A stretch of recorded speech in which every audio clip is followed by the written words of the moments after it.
Episode 1: The First Ring.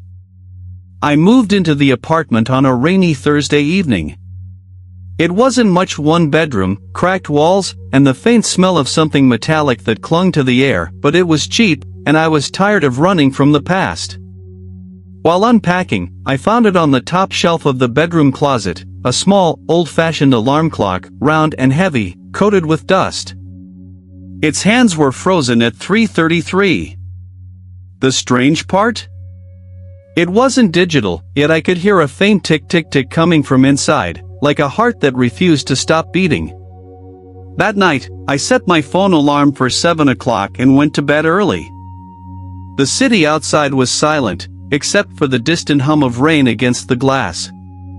I must have dozed off around midnight. Then, sometime later, though I didn't know how much later, I woke up. Because of a sound. At first, I thought it was thunder. But no, it was rhythmic, mechanical, coming from the closet. Ring. Ring. Ring. The alarm clock. I stumbled out of bed, disoriented. The red hands glowed faintly in the dark, pointing exactly at 3:33. My phone on the nightstand said the same thing. I reached for the clock, trying to shut it off, but the noise didn't stop. It felt like it was vibrating in my hands, alive. Then I heard it, a whisper. A voice from somewhere behind me. Low, feminine, trembling. Can you hear me now? I froze. The closet door creaked open a few inches on its own, though I hadn't touched it. I could see nothing inside but shadows and the faint outline of hanging clothes swaying slightly, as if someone had just brushed past them. The alarm fell silent. I stood there for a long moment, listening. Nothing. Just the sound of my own breathing. Finally, I laughed nervously, chalking it up to fatigue. I unplugged the clock and threw it into a drawer. The next morning, I woke up late for work. My phone alarm hadn't gone off. When I checked the drawer, the clock was gone. I searched the entire apartment, pulling open every cabinet, every box. Nothing. It had vanished completely. That night, as I tried to sleep again, I made sure every light was on and the closet door tightly shut. I told myself it was just stress, nothing more. But somewhere, buried in that night's silence, I could swear I heard it again. A faint tick-tick-tick. Coming from inside the wall. And when I checked my phone, the screen lit up, showing 3:33 a.m. Episode 2: The Message Inside the Clock. I didn't sleep the next night. Not really. Every time my eyes began to close, I thought I heard it, that soft tick-tick-tick pulsing through the walls. I told myself it was the pipes, the wind, the echoes of an old building. Lies I whispered to myself because the truth felt too strange. On the third night, I decided to find it. I tore through the apartment, the closet, the drawers, under the bed until I finally found the clock sitting quietly on the kitchen counter.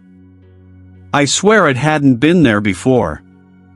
The hands pointed to 3:32. My stomach tightened. I stood there watching as the minute hand crept forward, slow but steady. When it struck 3:33, the alarm exploded into sound, shrill, desperate, and somehow angry.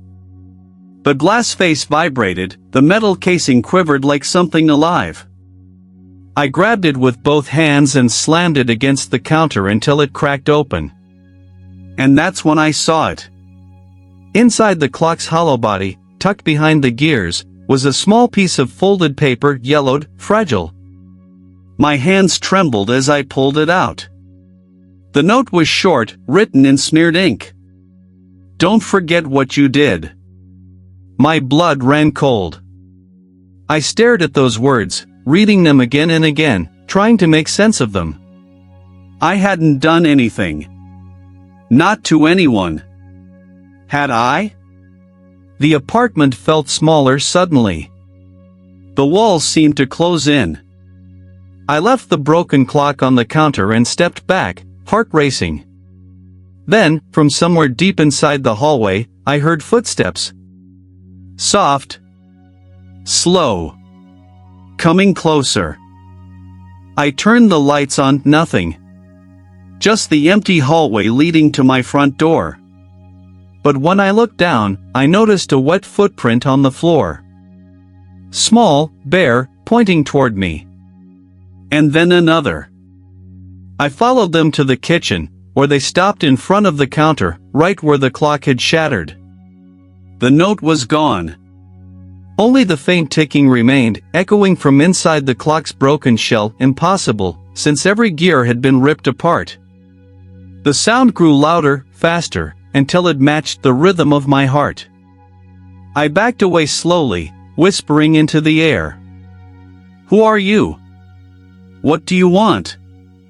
A woman's voice answered, close enough to feel her breath on my neck. "For you to remember." The next thing I knew, I was standing in the dark, holding the note again. Except this time, there was something new written beneath the first line. Tomorrow night. 3:33. Episode 3, The Woman in the Mirror. All day, I couldn't stop staring at the note. Those words, tomorrow night.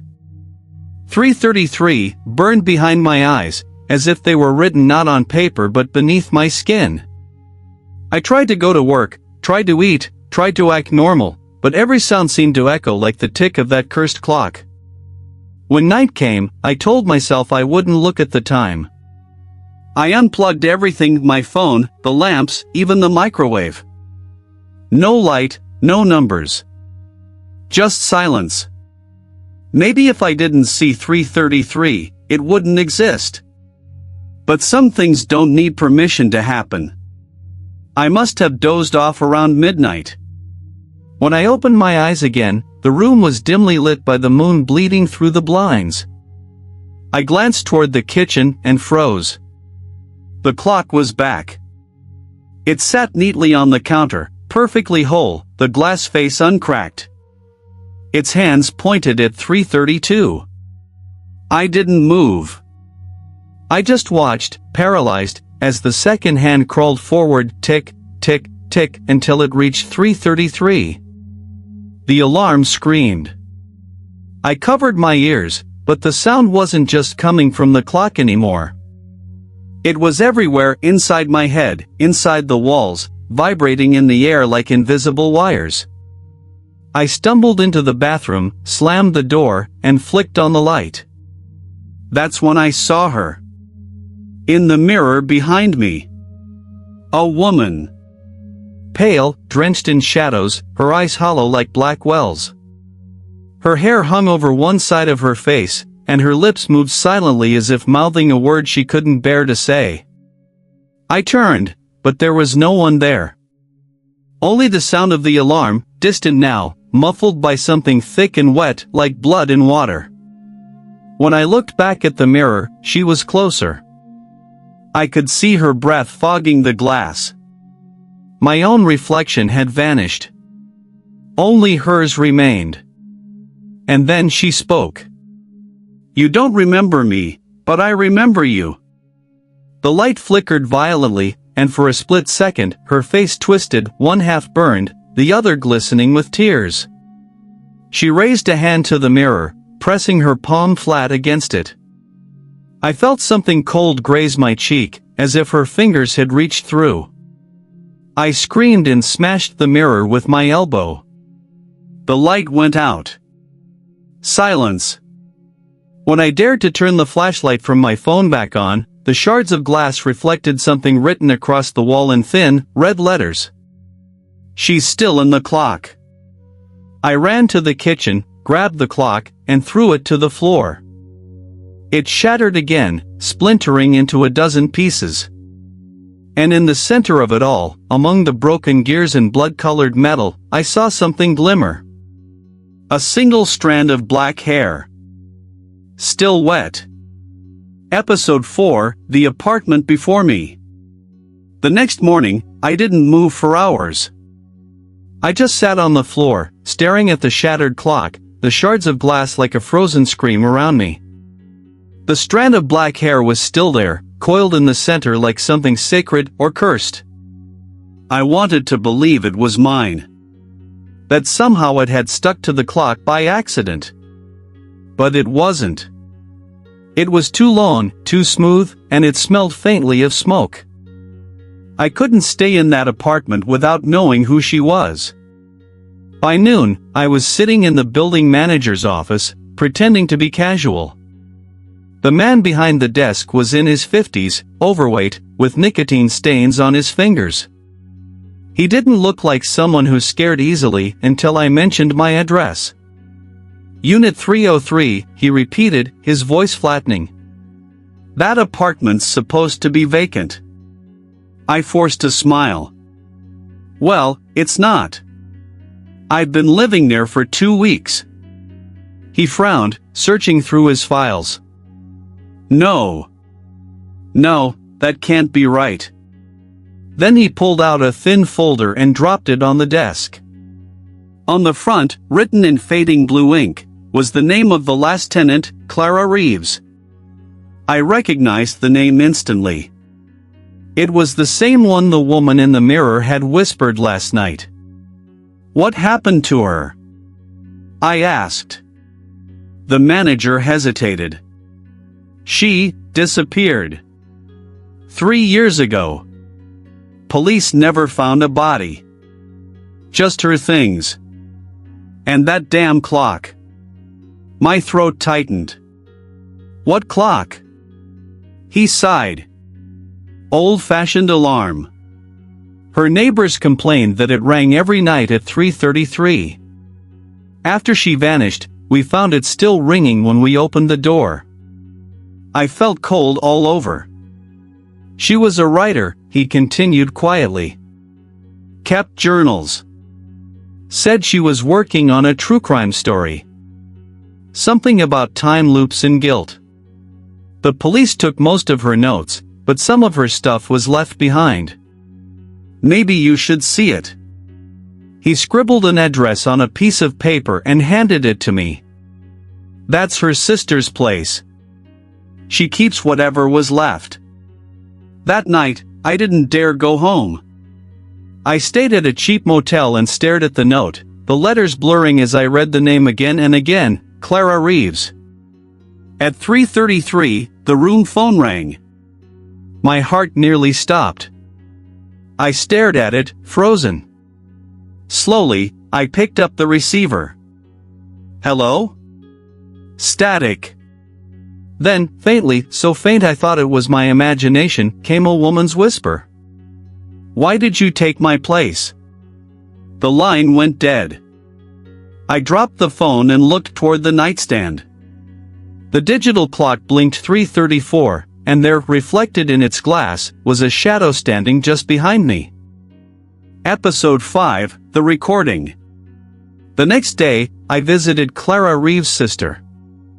Her name was Mara, and she lived on the edge of the city, in a house that looked half forgotten, its windows boarded from the inside, its air heavy with dust and lavender.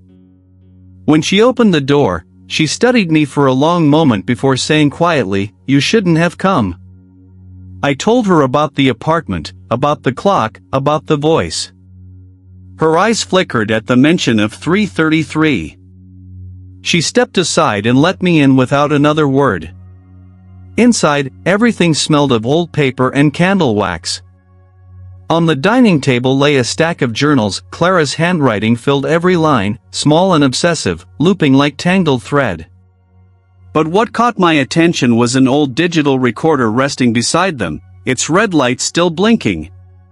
She recorded herself, Mara said, sitting down slowly.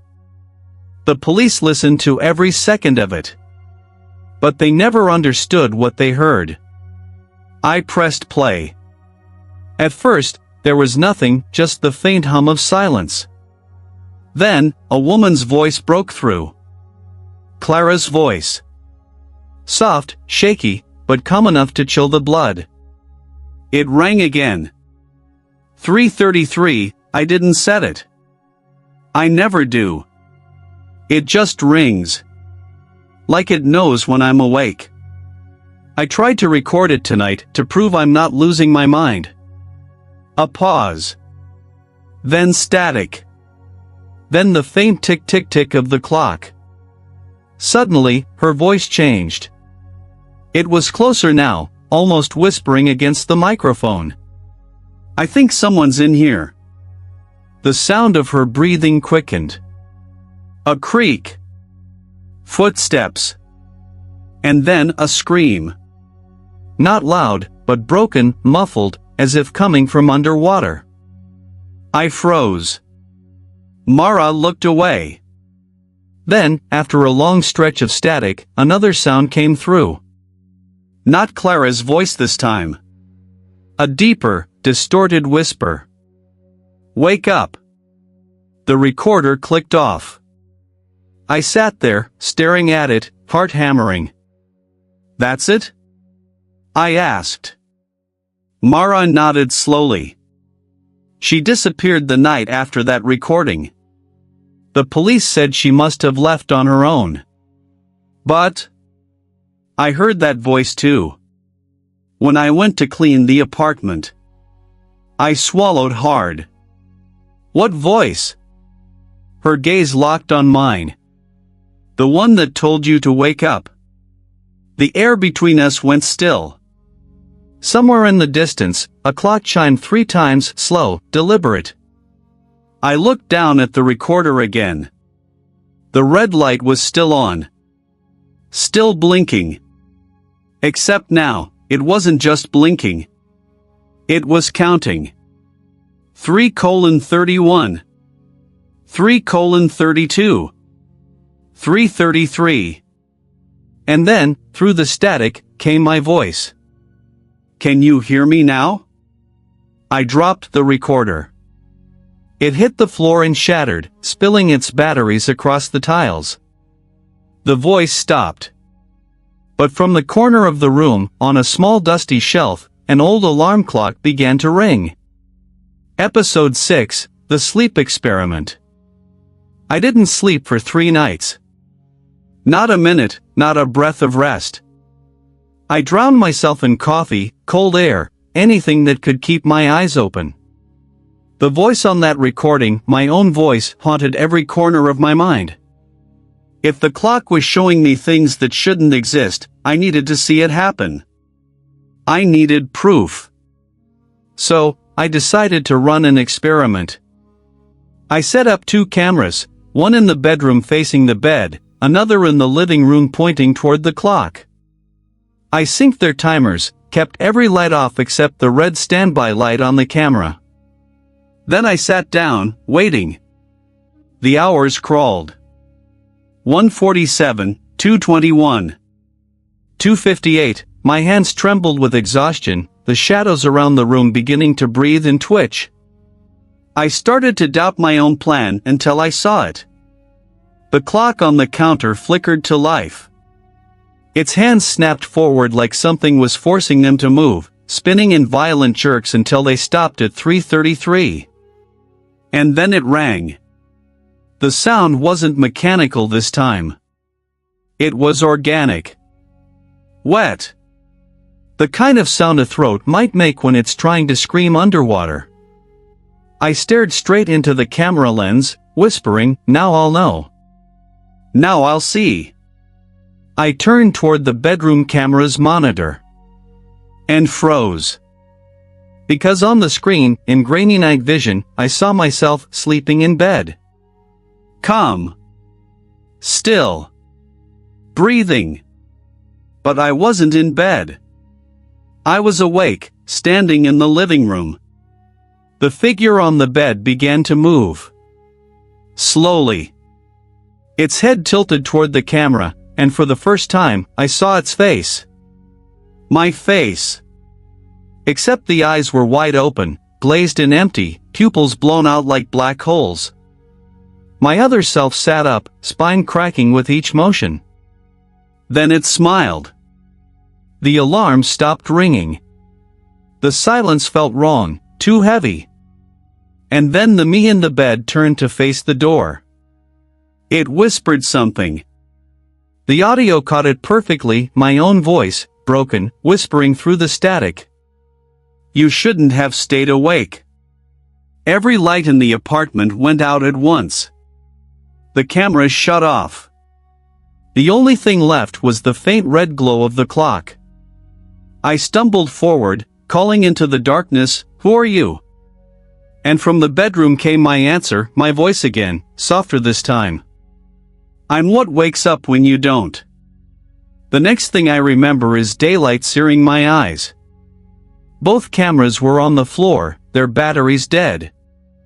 I replayed the footage, desperate to see what happened next. But both videos ended at 3:33, exactly as the alarm began to ring. And yet, in the final frame, frozen in the corner of the screen, there was someone standing behind me. A shadow wearing my outline. Episode 7, The Neighbor Next Door. I started to think the entire building was breathing. Every wall seemed to pulse with a faint heartbeat that followed me from room to room. The air carried a rhythm, tick, tick, tick, even when the clock wasn't there. I hadn't spoken to anyone in days, but that morning, someone knocked on my door. It was Evan, the neighbor from 304. I'd only met him once before, a quiet man in his 40s, always smelling faintly of cigarettes and damp paper. His eyes were bloodshot, his hands trembling around a mug of black coffee. "You hear it too, don't you?" he asked without preamble. I froze. "Hear what?" He swallowed hard. "The clock. Every night at 3:33. I thought I was losing it, but I heard screaming. Coming from your apartment." My stomach twisted. "That's impossible," I said, but my voice cracked halfway through the word. Evan nodded slowly. "You should come see something." He led me down the narrow hallway to his place. It was almost identical to mine, except darker, emptier, as if no light wanted to stay. On the table by the window sat an alarm clock.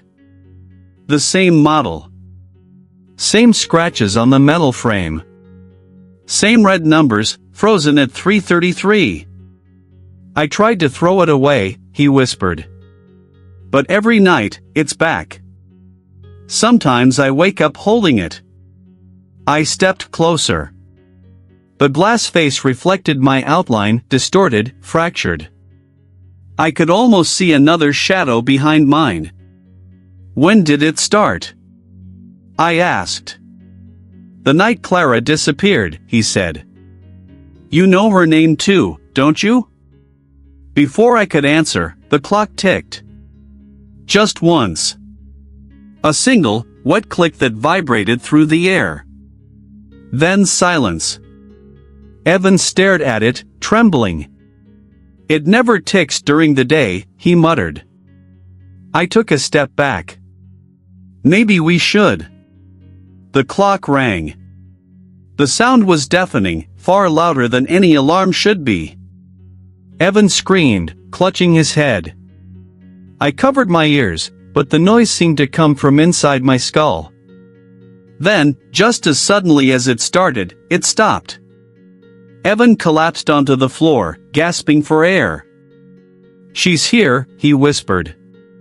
"She wants you to remember." I reached out to help him, but he didn't move. His eyes were open, frozen wide. His lips curved into a faint, impossible smile.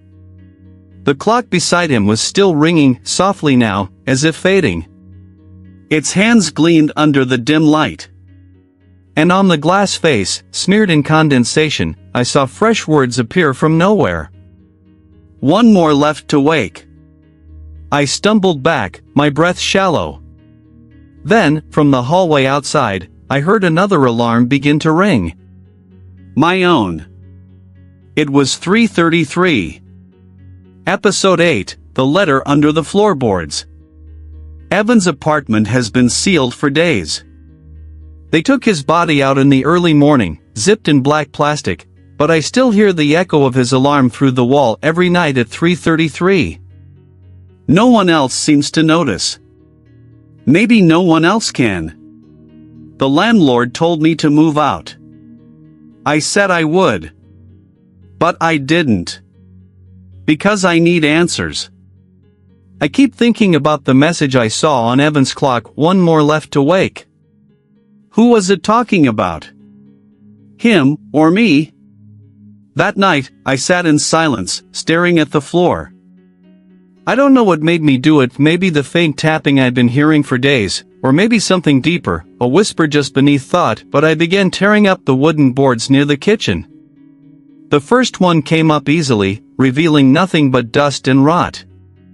But under the second board, I found a piece of yellowed paper folded tightly, wrapped with a thin red thread. I unwrapped it with shaking hands.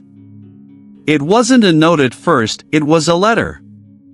Old, written in smudged ink that bled from moisture in time. I tried to stop it. I really did.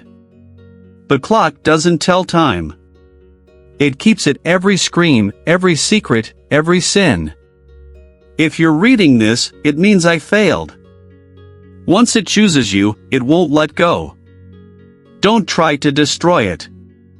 Don't throw it away. It will always return to where it began. If you want to end it, you must finish what started it. There was no signature. Only a small black fingerprint at the bottom, pressed over the faint outline of the number 333. As I read the last line, the floor under me creaked, slow, deliberate. I froze, heart pounding. The air grew heavy, like the apartment was exhaling. From beneath the floorboards came a faint ticking sound. Not the clock. Something else. I leaned closer. The noise grew louder, faster, like a heartbeat racing to meet mine. I reached into the gap and pulled out something small and cold, an old pocket watch, smeared with rust and what looked like dried blood. The moment it touched my skin, the hands started to move. 3:31. 3:32. I dropped it and scrambled back, but the ticking followed me, echoing off every wall, growing louder until it drowned my thoughts. Then I saw the clock on the table, the original one, flicker to life again. Its hands turned in sync with the pocket watch. When it reached 3:33, both alarms screamed at once. And from beneath the floorboards, something knocked 3 times. Slow. Heavy. From inside. I knelt there, paralyzed, as dust rose from the cracks. Then, faintly, through the wooden planks, a voice whispered. Fragile, broken, but unmistakably human. You're almost where she was. The alarms stopped. Silence fell like a curtain. But under the floor, the heartbeat kept going. Episode 9, The Man in the Corridor. For the first time, I didn't sleep because I was afraid of the silence. It's strange how quickly you start missing the noise that once terrified you. The ticking. The whispers. Even the screaming alarms. When they stopped, the air felt wrong, hollow, like something was holding its breath, waiting. That night, the building seemed emptier than usual. The hum of the pipes, the flicker of the hallway lights, everything had gone still. I sat on the floor, staring at the front door, the letter from under the floorboards still crumpled in my hand. Finish what started it. The words wouldn't leave me alone. At exactly 3:33, the lights in my apartment flickered once. Then, from the hallway, I heard it. The slow, measured echo of footsteps. Not running. Not pacing. Just walking. Deliberate. Patient. I held my breath. The sound stopped right outside my door. For a moment, I thought it was the police, maybe the landlord, maybe anyone real. But then I noticed something that made my stomach twist. There was no shadow under the door. Only darkness.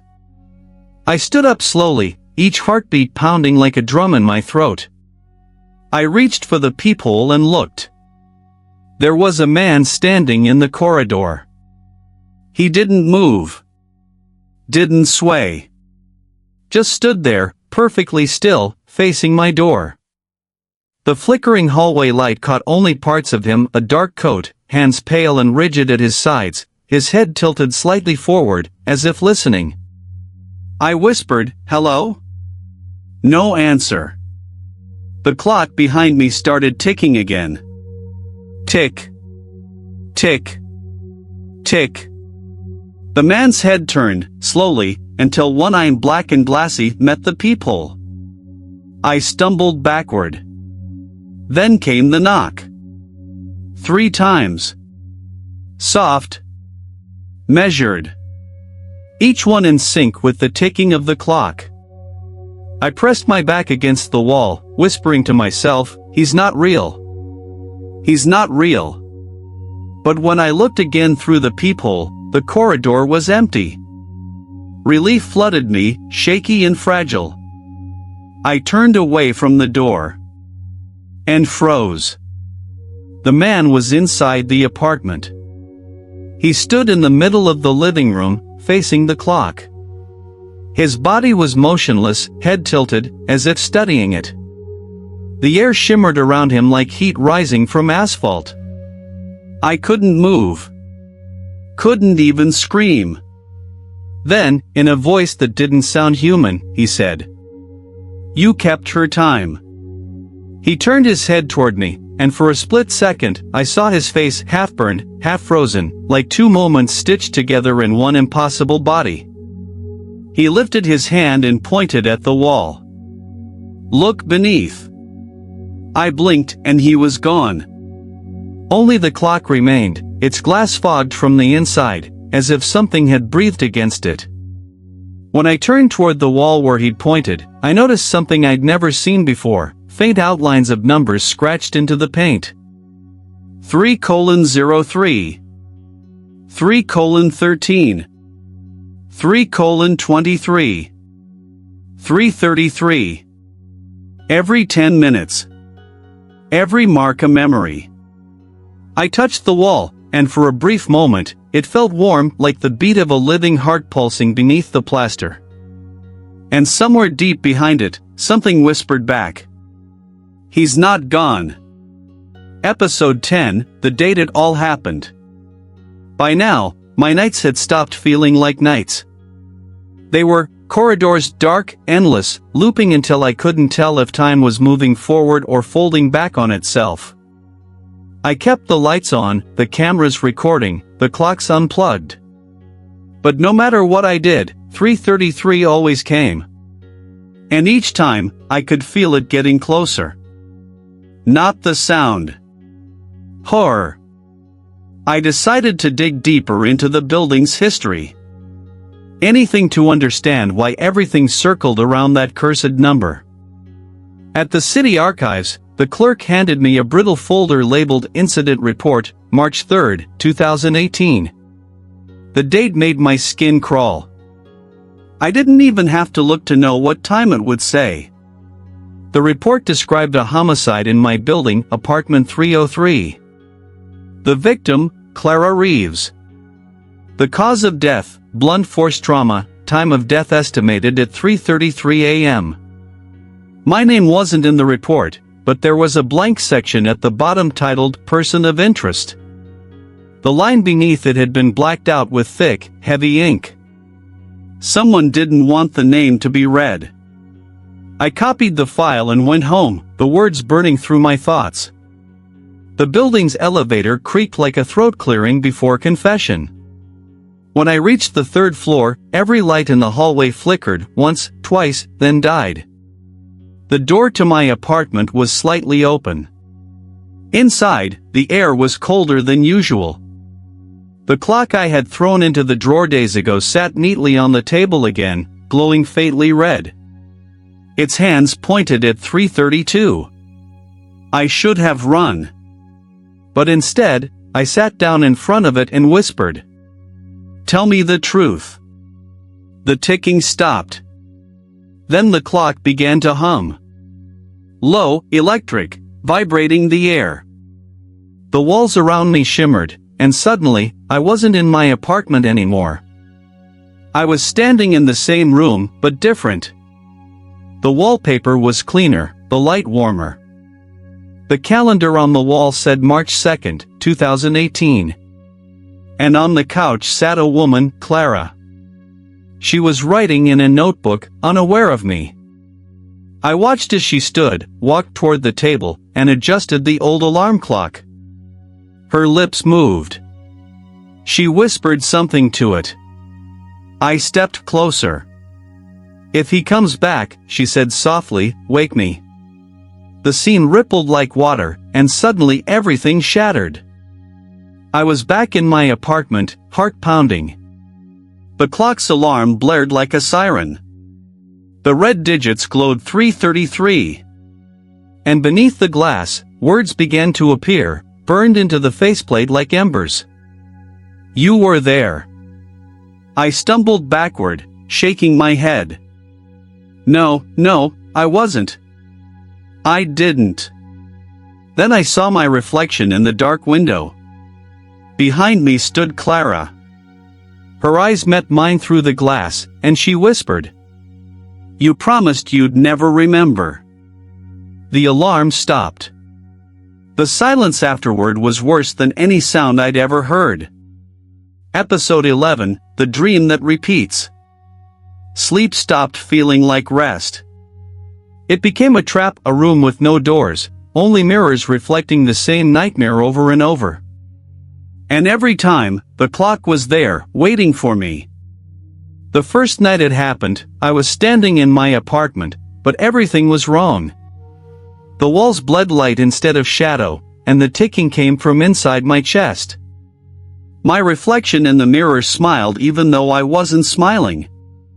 The clock on the table read 3:32. I could feel the air growing thick, the world trembling, preparing for that final second. 3:33. The alarm shrieked, but it wasn't a sound anymore. It was a memory. Suddenly, I wasn't in the apartment.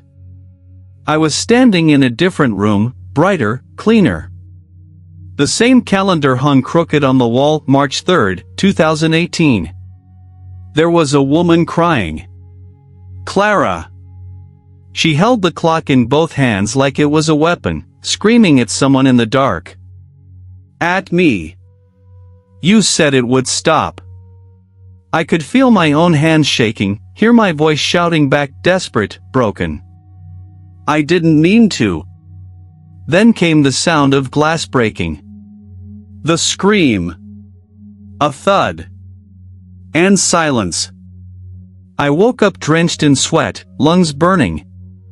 The clock beside my bed was glowing faintly.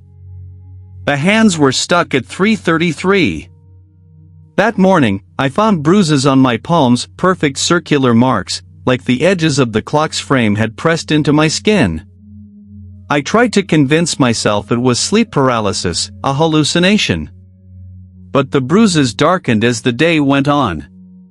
Every night after that, the dream returned, always the same, always looping. The scream. The blood. Clara falling. The clock ringing. Sometimes, when I woke, I'd find new details, a trail of dirt on the floor, a faint scent of perfume that wasn't mine, or fingerprints on the window glass. By the fifth night, I stopped pretending it was just a dream. Because this time, when I woke up, I wasn't in my bed. I was standing in the living room, holding the clock in both hands. Its glass was cracked, and blood, fresh blood, dripped down the side. I dropped it, stumbling backward, shaking. The ticking echoed louder and louder until it drowned out my thoughts. Then, just for a moment, I heard Clara's voice again, not angry, not scared. Just tired. You can't wake up until you finish it. The clock went silent. And I realized I was still dreaming. Or maybe I hadn't stopped. Episode 12, The Call from 3:33. I started leaving my phone turned off at night. I told myself that if the world couldn't reach me, maybe the nightmare couldn't either. But guilt finds its way through anything, even silence. That night, I woke up gasping, the taste of metal on my tongue. The apartment was dark, but I could feel something humming beneath the quiet, like electricity under my skin. The air was too still. Too expectant. Then I heard it. The faint buzz of my phone. I froze. I knew I'd left it off. Still, it vibrated slowly across the nightstand, its screen lighting the room with an eerie blue glow. The caller ID read only 333. No number. No name. Just that time. I hesitated, but something in me, curiosity, fear, maybe both, made me swipe to answer. At first, there was static. A crackling, hollow silence. Then a voice whispered my name. My own voice. Don't move. My heart stopped. I looked around, half expecting anyone, to step out of the darkness. Who is this? I whispered. You know, the voice said. You always knew. I could hear breathing on the line, slow, heavy, familiar. Then another voice joined in, a woman's. Clara. It's happening again, she said softly. You promised it wouldn't. The sound made me dizzy. The room seemed to tilt, the shadows bending inward like they were listening too. Clara? I whispered. She didn't answer. Instead, I heard something else, a faint rhythmic tick-tick-tick from the other end of the call. Stop running, my own voice said. Look behind you. The phone slipped from my hand. I didn't want to. Every cell in my body screamed not to. But I turned. In the reflection of the window, I saw myself. Not as I was, but as I'd been in the dream, pale, wide-eyed, blood on my shirt, clutching the clock like it was alive. My reflection smiled. Then the glass cracked, a thin, sharp line cutting across my reflection's throat. The phone on the floor buzzed again. I picked it up with trembling hands. The call was still connected. The timer on the screen read 3 hours 33 minutes and 33 seconds, the seconds looping endlessly, never reaching 34. Then, through the static, a final whisper. This isn't a haunting. It's a replay. The call ended. I stared at the dark screen, feeling the silence stretch until it pressed against my chest. Then, slowly, the phone lit up again, an incoming voicemail notification. No number. Just one word. Play. Episode 13, The Clockmaker's Curse. I found the shop by accident, or maybe it found me. A sliver of brass glimmered beneath the rain as I walked through the old quarter. When I looked up, there it was, Reeves & Sons timepieces, its windows fogged, its door hanging slightly open. The name chilled me. Reeves. Clara Reeves. A single clock chimed from inside, low and sorrowful. The interior smelled of oil, dust, and something older, something like grief. Hundreds of clocks lined the shelves, each one frozen at a different hour, yet every few seconds a faint heartbeat of ticking would move through them all, as if time itself were breathing. Can I help you? The voice came from behind the counter. An old man stepped out, his back crooked, his eyes pale as paper. His hands were blackened with soot and grease. I showed him a photo of my clock. Do you recognize this? He stared for a long moment, his expression hollowing. I made that one, he said softly. A long time ago. For someone who wanted to stop time. I felt my stomach twist. Who? He shook his head. You wouldn't believe me if I told you. I leaned closer. Try me. He hesitated, then spoke like every word weighed something. The clock was meant to hold a moment. A single moment of regret, so the person who owned it would never have to live it again. But time doesn't like to be trapped. It turns on the ones who try. I swallowed hard. You mean it, remembers? The old man's eyes met mine. It collects. He motioned toward the shelves. Each of these clocks holds a story. A sin. When the hour strikes, the past plays itself until someone pays its price. I felt cold all over. Then how do I stop it? He smiled faintly, a smile without joy. You don't stop time, son. You confess to it. He turned away, fumbling through a drawer before pulling out a small box. Inside was a cracked lens, the same kind of glass that covered my clock's face. The inside was smeared with what looked like fingerprints burned into it. He handed it to me. This was Clara's. I froze. You knew her? He nodded. She came here the week before she disappeared. Said her clock had started ringing on its own. She wanted me to take it back. I told her I couldn't. Why not? I whispered. He looked at me for a long time, and in his eyes, I saw something like pity. Because it wasn't hers anymore. The clock only stays with the guilty. The sound hit me before the meaning did, 3 soft chimes echoing from somewhere deep in the shop. 3:33.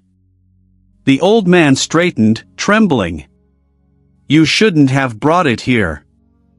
Every clock in the store began to tick in unison. The air vibrated, heavy and alive. Then, from behind the counter, a voice whispered, not his, not mine, but hers. You can't run from the moment you created. The lights flickered. When they came back, the old man was gone. Only the echo of ticking remained, hundreds of clocks beating the same second, over and over.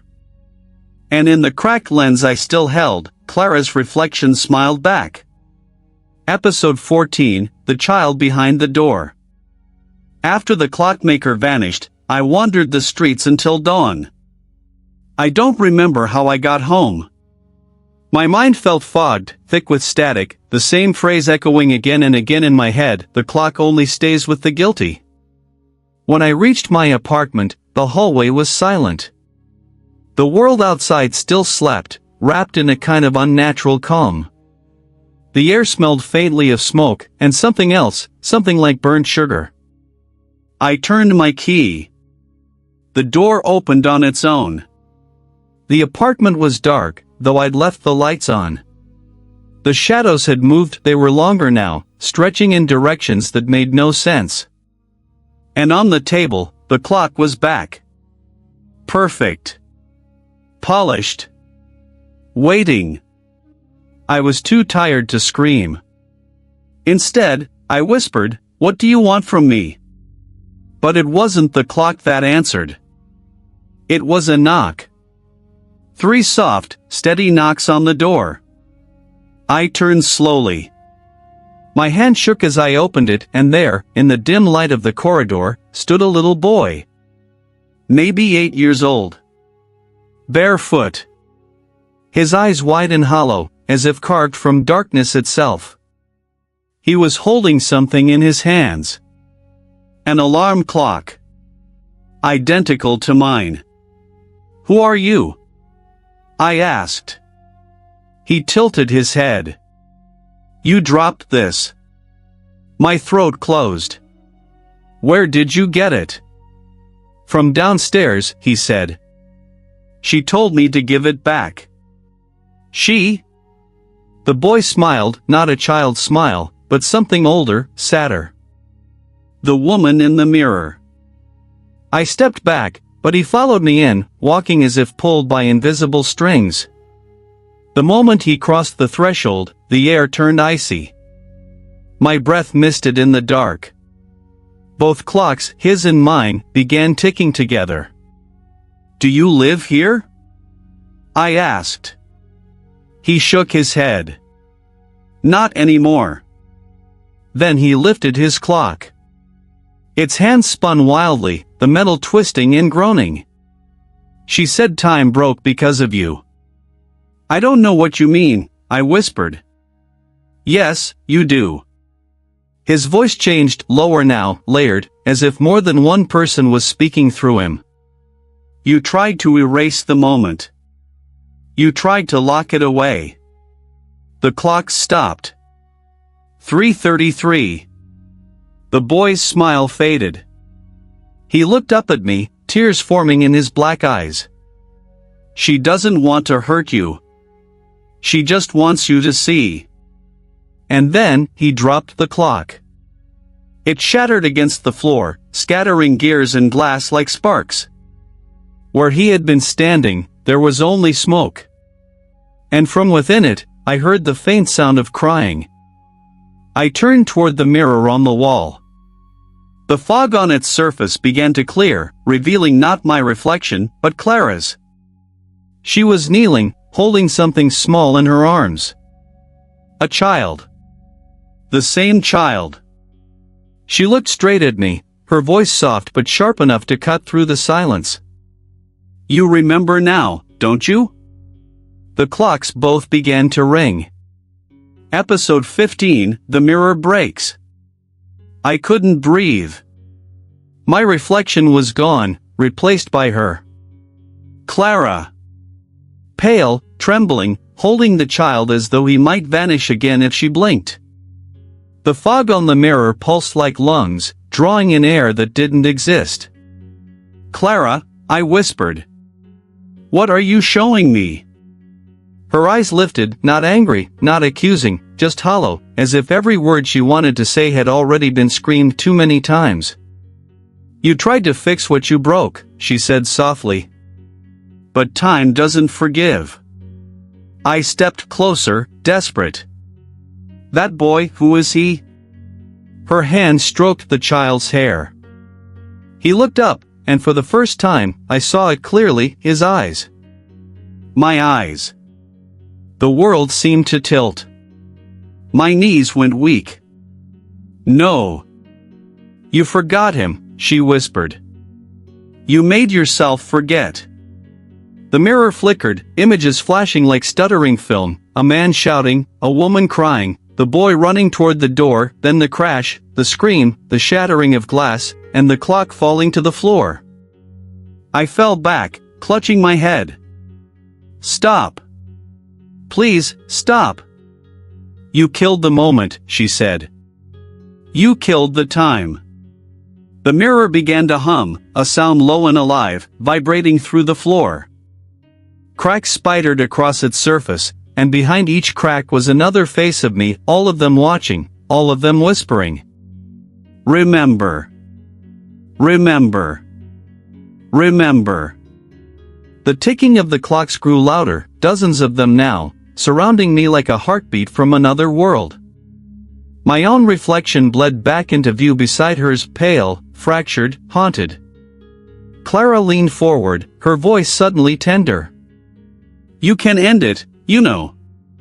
But you'll have to look. The boy's tiny hand pressed against the glass. His lips moved. Daddy.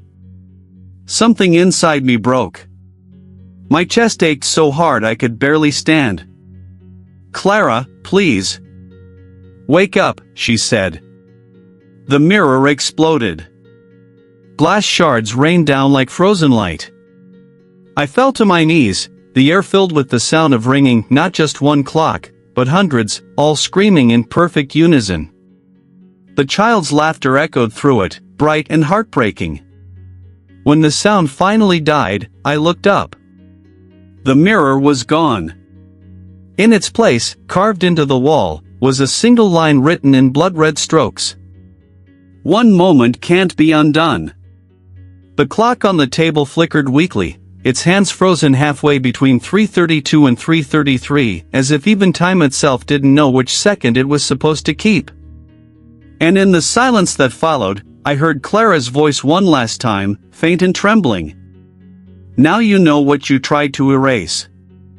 Then the clock's glass cracked down the middle, releasing a small, sharp breath like something escaping. Or something waking. Episode 16, The Recording 2. I thought I'd destroyed every trace of that night. Every photo, every recording, every second that could remind me what really happened. But guilt has a way of backing itself up like a virus hiding in the dark, waiting to reinstall itself. The message came in just before midnight. A single voicemail. No number. Just one word on the screen, play. My hand shook as I pressed it. At first, there was static, deep and wet like something breathing underwater. Then my own voice, strained, whispering through the distortion.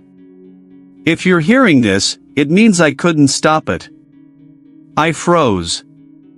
The voice was mine, but not the me I am now. It was older, more desperate, the kind of voice that comes from someone already drowning. I tried to change it, the recording continued. But every time I go back, the clock finds me again. It remembers. It wants me to remember. A scraping noise followed, something heavy being dragged across the floor. Then, a second voice, "Clara. You said you'd fix it." My recorded voice broke, trembling. I didn't mean to hurt him. I didn't mean to. A sudden crash, the sound of glass shattering. A child's scream. And then silence, except for the faint, steady tick of the clock.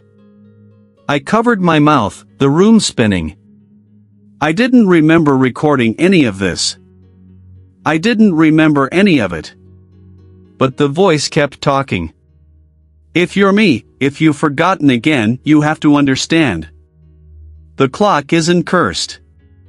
It's justice. Every 3:33, it shows what you erased.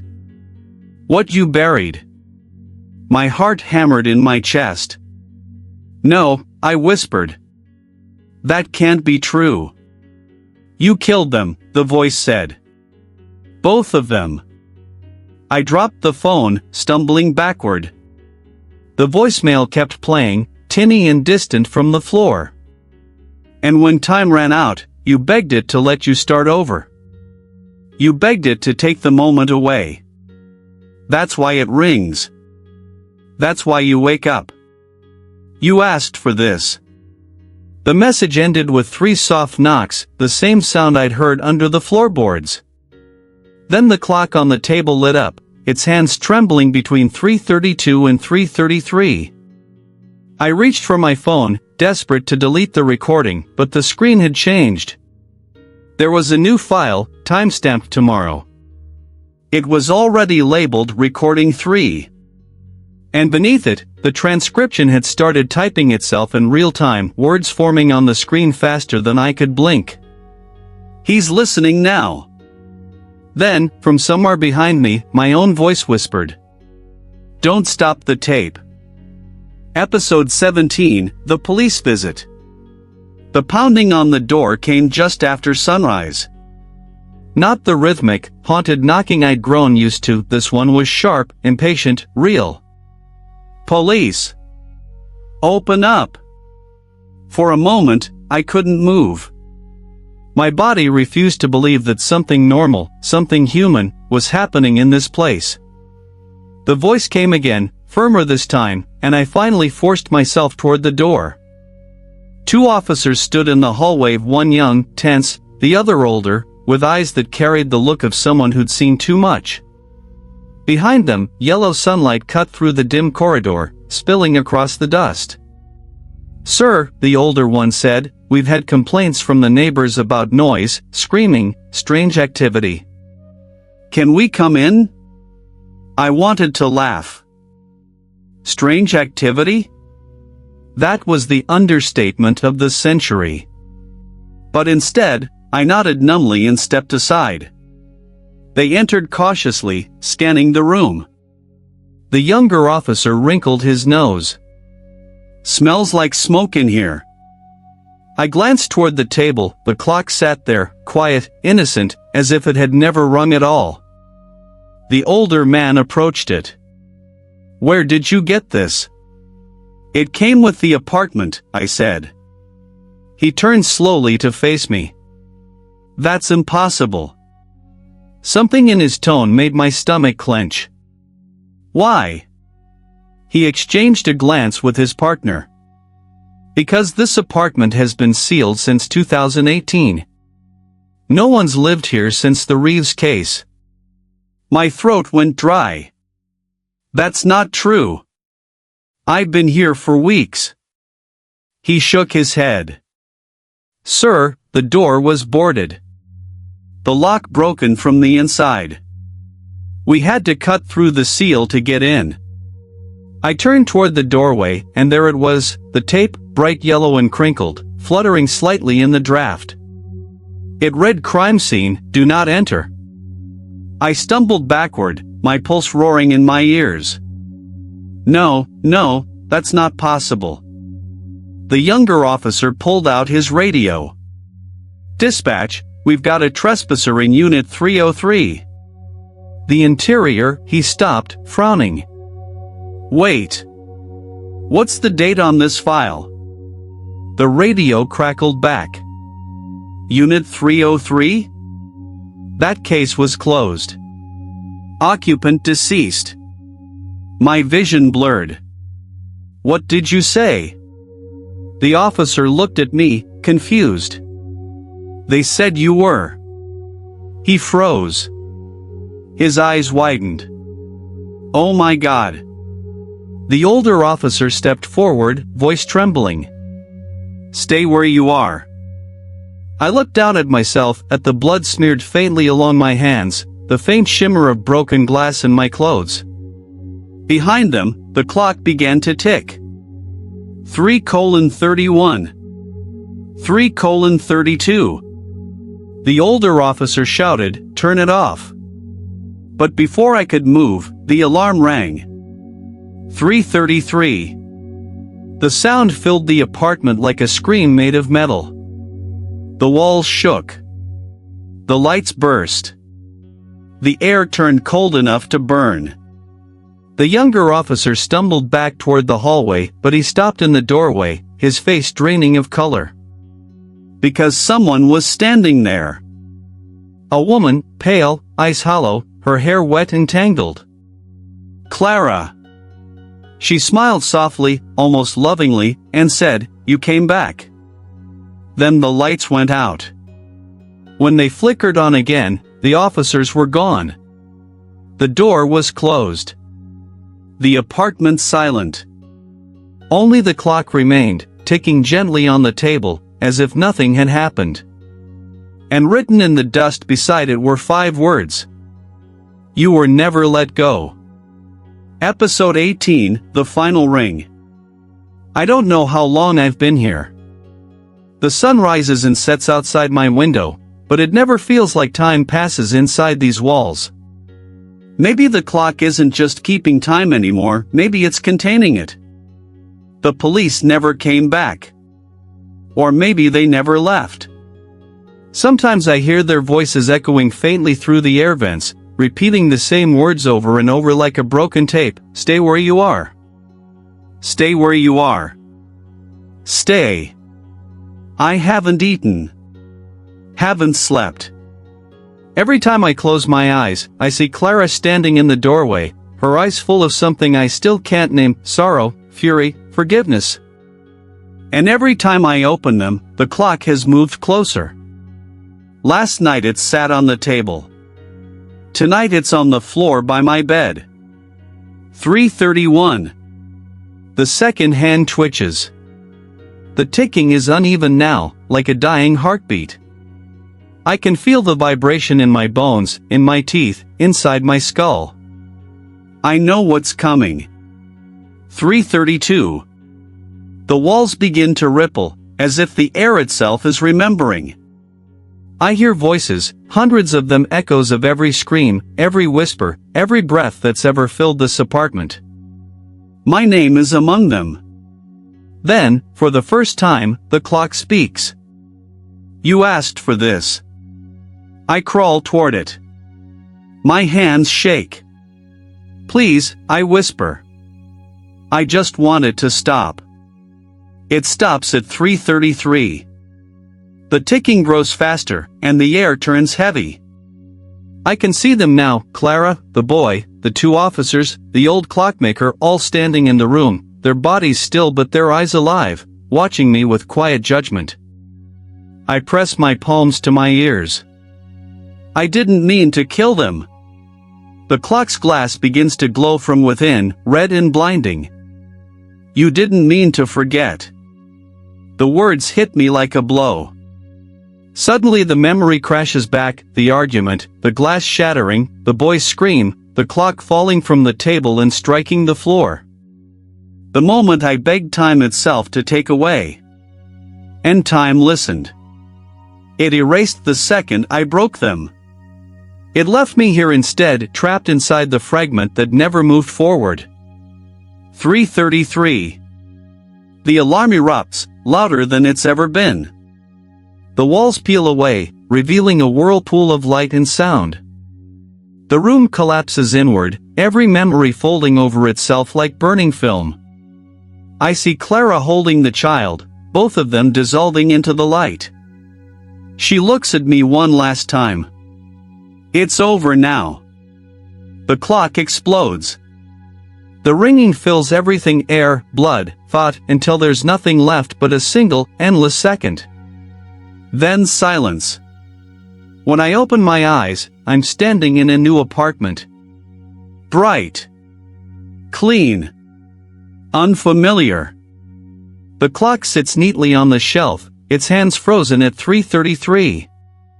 A realtor's voice drifts from the hallway. It's an older place, but quiet. Perfect for a fresh start. And when I turn toward the sound, I see a young couple stepping through the door, smiling, unaware. The woman glances at the clock. "That's strange," she says. "It looks brand new." The man shrugs. "Leave it. It gives the place character." As they walk in, the clock's second hand twitches once. Tick. Episode 19, The Confession. I used to believe the clock was cursed. That it haunted me. That it was punishing me for something I didn't do. But the truth is simpler. And much, much worse. The clock wasn't cursed. It was made that way. Made to remember what I begged time to forget. It started with an argument. Clara was leaving. She said she couldn't live inside the silence anymore, the long nights, the empty bottles, the guilt I never explained. The boy was crying. I was shaking. And somewhere between the shouting and the pleading, the clock began to ring. 3:33. I remember the sound of glass breaking, the sharp flash of light as it hit the floor, Clara's voice screaming my name. Then, silence. A stillness so complete it felt like the world stopped breathing. I looked down at my hands. There was blood. Hers. The boy's. I don't know who's first. And in that moment, I prayed not to God, but to the clock. To time itself. Erase it, I whispered. Erase this second. Please. And it did. The clock rewound the moment, swallowed it whole. But time demanded payment, a memory for a memory. It took everything, their faces, their names, the truth. It left me wandering through echoes, trying to remember why my hands never stopped trembling. That's what the ringing was. Not a curse. A reminder. Every night at 3:33, time tried to give me back what I had stolen. And every night, I refused. Until now. I found the recorder again, the one from before. It was waiting on the table, red light blinking, ready. The clock sat beside it, quiet, listening. "This is my confession," I said into the mic. My voice sounded foreign, worn down, hollow. "My name doesn't matter anymore. What matters is that on March 3, 2018, I killed them. I killed Clara Reeves and my son. Not with hatred, but with weakness. And when I realized what I had done, I asked the universe to let me forget. It did. The ticking started again, slow, steady, like approval. I thought I could live without memory, I said. But a man without memory is a ghost pretending to breathe. So I'm done running. I'll finish what I started." I placed the recorder beside the clock. The second hand trembled, moving toward that familiar mark, 3:33. "I release you," I whispered. The room filled with light. Not harsh. Not burning. Warm. And for the first time in years, the ticking stopped. In the reflection of the broken mirror, I saw them, Clara and the boy, standing in the doorway, holding hands. They were smiling. "Is it over?" I asked. Clara nodded. "For us." The boy tilted his head. "But not for time." Then they faded, leaving only their reflection behind. The clock's hands reset to 12 o'clock. Its face was blank. Clean. Empty. The red light on the recorder blinked twice, then stopped. Episode 20, The Reset. The apartment smells different now. Fresh paint. Lemon cleaner. The ghosts have been replaced by furniture and sunlight. Time, it seems, has learned how to hide its scars. The realtor's voice drifts through the open door, cheerful, hollow. It's a beautiful space. Quiet building. The last tenant moved out suddenly, but the place has good bones. A young couple steps in, bright-eyed, hopeful. The woman runs her fingers along the windowsill. The man lingers near the kitchen, smiling. "Feels peaceful," he says. Peaceful. The word doesn't belong here. Not in these walls. The realtor laughs politely. "Oh, and that," she nods toward the shelf, "that old clock came with the place. It's a bit vintage, but you can keep it if you like." The man picks it up. Brass casing. Cracked glass. The hands frozen at 3:33. "Creepy," he says, chuckling. "But kind of cool." He sets it down on the table. The camera of memory lingers on his fingertips, on the faint red mark left on his skin when he lets go. The realtor hands them the keys.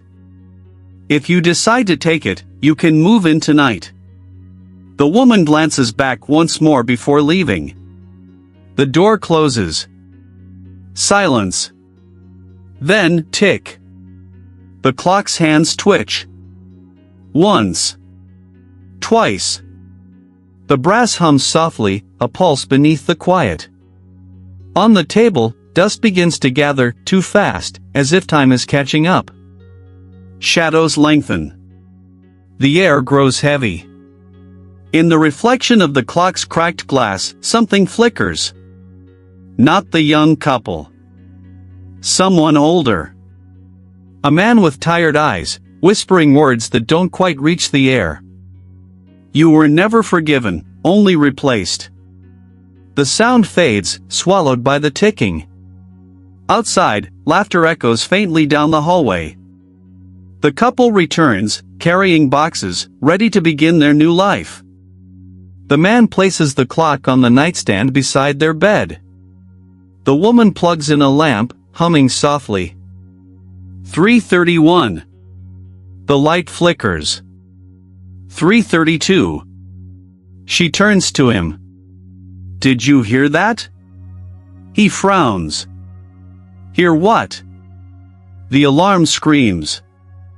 3:33. The woman jumps, covering her ears. What the hell? The clock rattles violently, glass trembling, gears twisting inside themselves.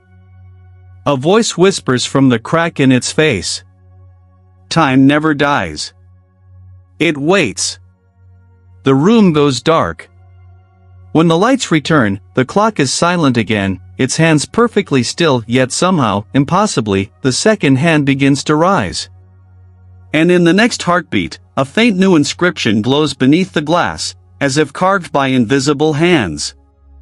Chapter 1. Epilogue: The sound after silence. Time does not forgive. It only records. Long after the new tenants sleep, the apartment breathes again, quiet, slow, patient. The walls remember. The air remembers. And the clock, that small, trembling heart of brass and glass, keeps its vigil in the dark. It no longer needs to ring. It knows the sound of silence is enough. If you listen closely, you can hear it, the faint pulse beneath the quiet, the ghost of a ticking that once shook the room apart. It isn't a sound anymore. It's a memory, suspended like dust in the sunlight. Sometimes, in the blue hour before dawn, the reflection inside the clock shifts. A woman's face. A child's smile.